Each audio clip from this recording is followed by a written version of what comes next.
High all government job aspirants, welcome to my YouTube channel Zen studies for government jobs. তো আজকে আমরা discuss করব West Bengal police excise কনস্টেবলের general awareness set 6।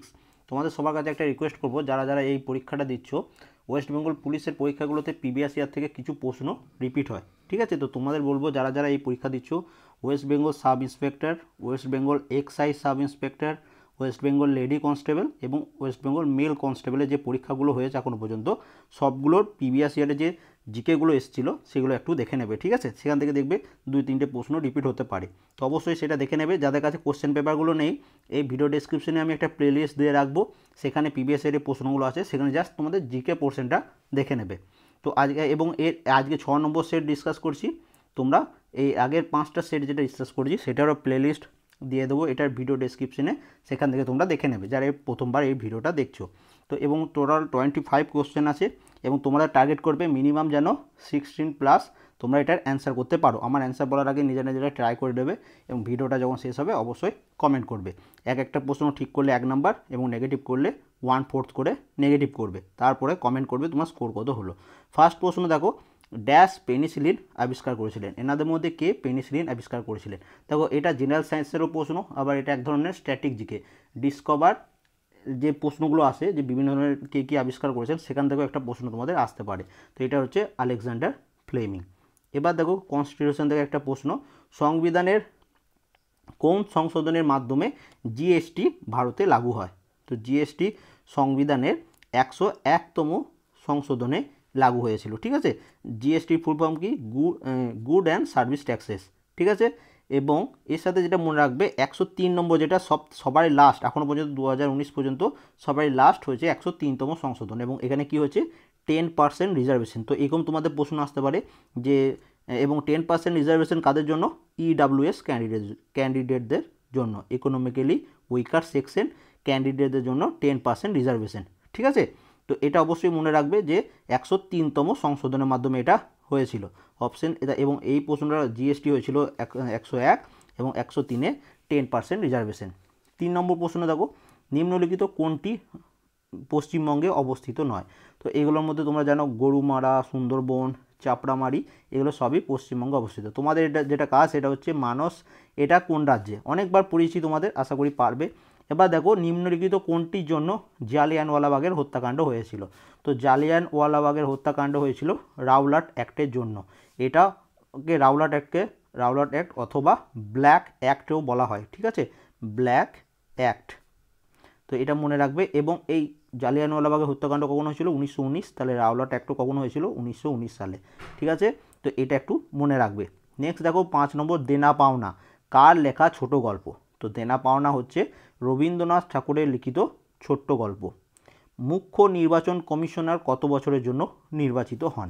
তো এই অ্যাপয়েন্টমেন্টগুলো একটু মনে রাখবে, কার কখন অ্যাপয়েন্টমেন্ট, কত দিনের জন্য, তাহলে অবশ্যই তোমাদের পরীক্ষায় কাজে লাগবে। তো দেখো, 6 বছরের জন্য কাদের? 6 বছরের জন্য মুখ্য নির্বাচন কমিশনার, এবং 6 বছরের জন্য কোথাও রাজ্যসভার মেম্বার, রাজ্যসভা মেম্বারদের 6 বছরের জন্য, ঠিক আছে? এবং 5 বছর কাদের? লোকসভা মেম্বারদের 5 বছর। আর একটা ভারতের প্রধানমন্ত্রীরও 5 বছরের জন্য। এবং আরেকটা প্রশ্ন তোমাদের এখান থেকে যেটা আসে সেটা হচ্ছে ভারতের প্রধানমন্ত্রী, রাষ্ট্রপতি, উপরাষ্ট্রপতি, এদের মিনিমাম এজ কত? তো প্রধানমন্ত্রী হওয়ার জন্য মনে রাখবে মিনিমাম এজ হচ্ছে 25 বছর, রাষ্ট্রপতি হওয়ার জন্য 35 বছর, রাজ্যের মুখ্যমন্ত্রী হওয়ার জন্য 25 বছর, রাজ্যের গভর্নর হওয়ার জন্য 35 বছর, ঠিক আছে? তো 35 বছর হয়ে গেল। এবং লোকসভার মেম্বার হতে গেলে 25 বছর। তোমরা এটা কমেন্ট করে জানাবে যে রাজ্যসভার মেম্বার হতে গেলে মিনিমাম এজ কত? 35 নয় কিন্তু, ঠিক আছে? তো তোমরা রাজ্যসভার মেম্বার হতে গেলে মিনিমাম এজ কত লাগে সেটা কমেন্ট করে জানাবে। দক্ষিণ ভারতের বৃহত্তম কার্পাস বয়ন কেন্দ্র হলো কোনটি? তো দক্ষিণ ভারতের বৃহত্তম কার্পাস বয়ন কেন্দ্র হলো কোয়েম্বাটুর। মল্লিকা সারাভাই তিনি কোন ক্ষেত্রের সাথে যুক্ত? এইরকম ধরনের প্রশ্ন তোমাদের পরীক্ষায় আসবে। তোমরা প্রিভিয়াস ইয়ার প্রশ্নগুলো যখন দেখবে ডিসকাস করছো বা দেখছো, তখন দেখবে এই একটা প্রশ্ন থাকছে। তো এটা মনে রাখবে, মল্লিকা সারাভাই তিনি উচ্চাঙ্গ ড্যান্স বা উচ্চাঙ্গ নৃত্যের সাথে সম্পর্কিত। তো মেন তিনি ড্যান্স ফর্মের সাথে যুক্ত, ক্লাসিক্যাল ড্যান্স, এটা মনে রাখবে। অনেক সময় অপশানে দিয়ে দেবে ক্লাসিক্যাল ড্যান্স। 9 নম্বর প্রশ্ন, আমজাদ আলী খান তিনি কোন বাদ্যযন্ত্রের সাথে যুক্ত? তো এটা মনে রাখবে, আমজাদ আলী খান তিনি শারদ বাদ্যযন্ত্রের সাথে যুক্ত। এর সাথে যেগুলো আমি বলবো সেটা একটু নোট ডাউন করে নিতে পারো। বেহালা এই বাদ্যযন্ত্রের সাথে যুক্ত 3জন ব্যক্তি আছেন, যেটা পরীক্ষায় এসেছে। সেটা হচ্ছে এল সুব্রমণিয়াম, টি এন কৃষ্ণন এবং এন রাজেন। এনারা 3জন বেহালা বাদ্যযন্ত্রের সাথে যুক্ত। তারপর দেখো সেতার বাদ্যযন্ত্রের সাথে 2জন আছে, যেটা বারবার আসে। এক হচ্ছে পণ্ডিত রবিশঙ্কর, যেটা সবথেকে বেশিবার পরীক্ষায় এসছে, এবং আরেকজন হচ্ছে নিশাদ খান। বীণা বাদকের সাথে 2জন আছে, এস বালাচন্দ্রন এবং সেকেন্ড ব্যক্তি হচ্ছেন দোরাই স্বামী আয়েঙ্গার। এরা 2জন বীণা বাদ্যযন্ত্রের সাথে যুক্ত। ঠিক আছে, এবার দেখো 10 নম্বর প্রশ্ন, কাবেরী নদীর জলবন্টন নিয়ে বিদ্যমান 2টি রাজ্য। এটা তোমাদের ওয়েস্ট বেঙ্গল পুলিশেরই প্রিভিয়াস ইয়ার প্রশ্ন। এই প্রশ্নটা 2-3বার রিপিট হয়েছে। তো এটা কোন কোন রাজ্য? কর্ণাটক এবং তামিলনাড়ু। অপশন এ হচ্ছে এটার অ্যান্সার। এবার দেখো এইরকম একটা প্রশ্ন তোমরা পরীক্ষায় আসছে, সেটা হচ্ছে দেখো কি বলেছে, রিবাউন্ড এই শব্দটি কোন খেলার সাথে যুক্ত। তো বিভিন্ন স্পোর্টস যেগুলো আছে সেগুলোর মধ্যে কোন শব্দটা সেটার সাথে যুক্ত, সেরকম একটা প্রশ্ন পরীক্ষায় আসছে। তো রিবাউন্ড এটা হচ্ছে বাস্কেটবল স্পোর্টসের সাথে যুক্ত। নেক্সট দেখো, ভারতের এক্সিম ব্যাংক কাজ করে কোনটির ওপর। তো এটা তোমরা যারা রাতের অনলাইন মক টেস্টগুলো অ্যাটেন্ড করো, সেখানে দেখবে এই প্রশ্নটা অনেকবার রিপিট করেছি।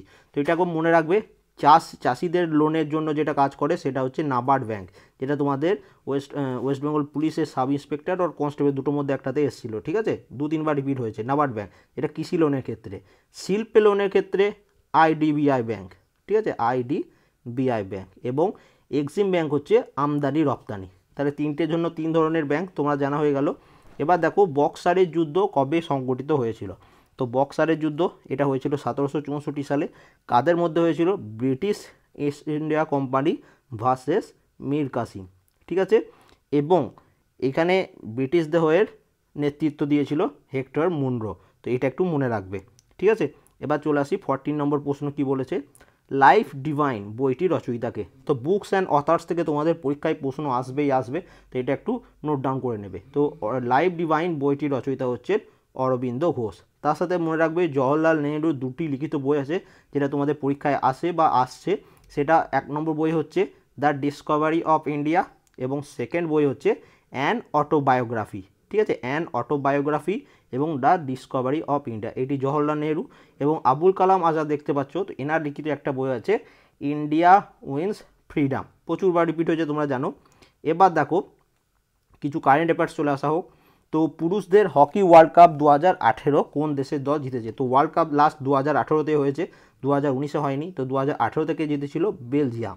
আরেকটা প্রশ্ন যদি আসে, পুরুষদের হকি চ্যাম্পিয়ন ট্রফি কারা জিতেছিল, তখন সেটার হবে নাম অ্যান্সার হচ্ছে অস্ট্রেলিয়া। তো এটা দুজনের দুটো অ্যান্সার, সেটা একটু মনে রাখবে। 16 নম্বর প্রশ্ন দেখো, এখান থেকে তোমাদের কনস্টেবলের বা প্রিভিয়াস যেমন লেডি কনস্টেবলের পরীক্ষা এসেছিল, তোমাদের পুলিশ কনস্টেবল যেটা সাব ইন্সপেক্টর, 3টেতে এই টেনিস থেকে প্রশ্ন এসেছিল।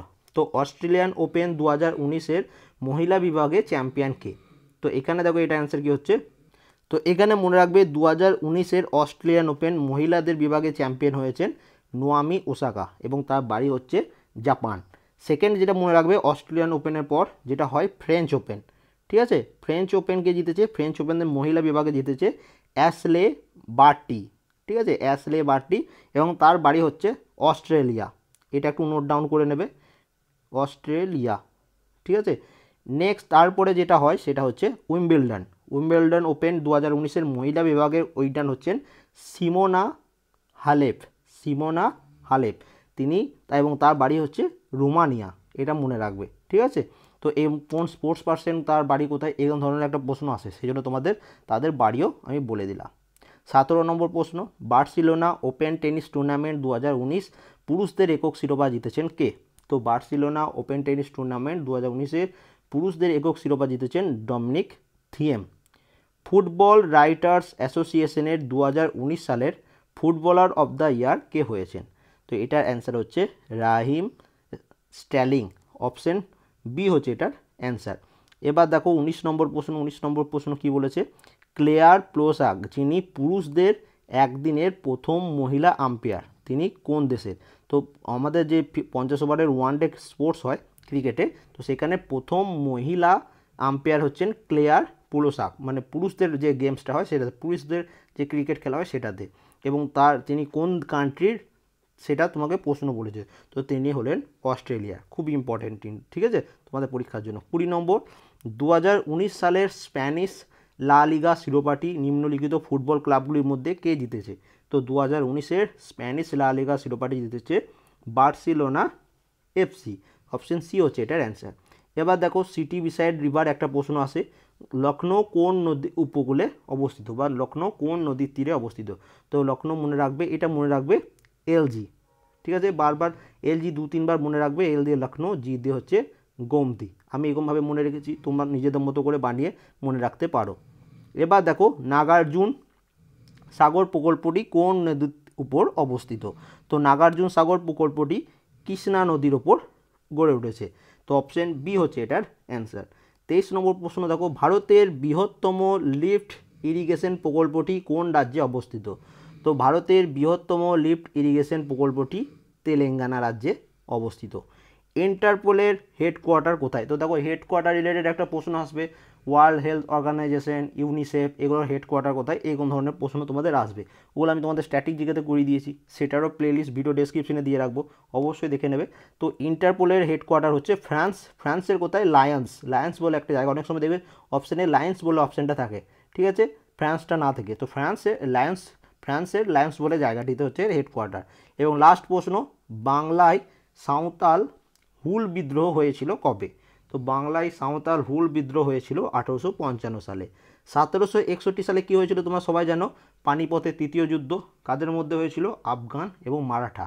তাহলে পানিপথের প্রথম যুদ্ধ 1526, দ্বিতীয় যুদ্ধ 1556, তৃতীয় যুদ্ধ 1761। তাই 3টে সালও তোমাদের একসাথে পড়া হয়ে গেল। এবং দেখো 1885 সালে ইন্ডিয়ান ন্যাশনাল কংগ্রেসে এস্টাবলিশ হয়েছিল, ঠিক আছে। তোমরা এটা কমেন্ট করে জানাবে 1757 সালে কী হয়েছিল। খুব বড় একটা বিদ্রোহ হয়েছিল। তো 25 প্রশ্ন ডিসকাস করলাম, কেমন লাগলো অবশ্যই কমেন্ট করবে। যদি ভিডিওটি ভালো লাগে তাহলে অবশ্যই লাইক করে দেবে, যারা নতুন আছে অবশ্যই সাবস্ক্রাইব করে নেবে। অ্যান্ড এটার পিডিএফ টেলিগ্রাম চ্যানেলে আমি পোস্ট করে দেবো। And thank you for watching.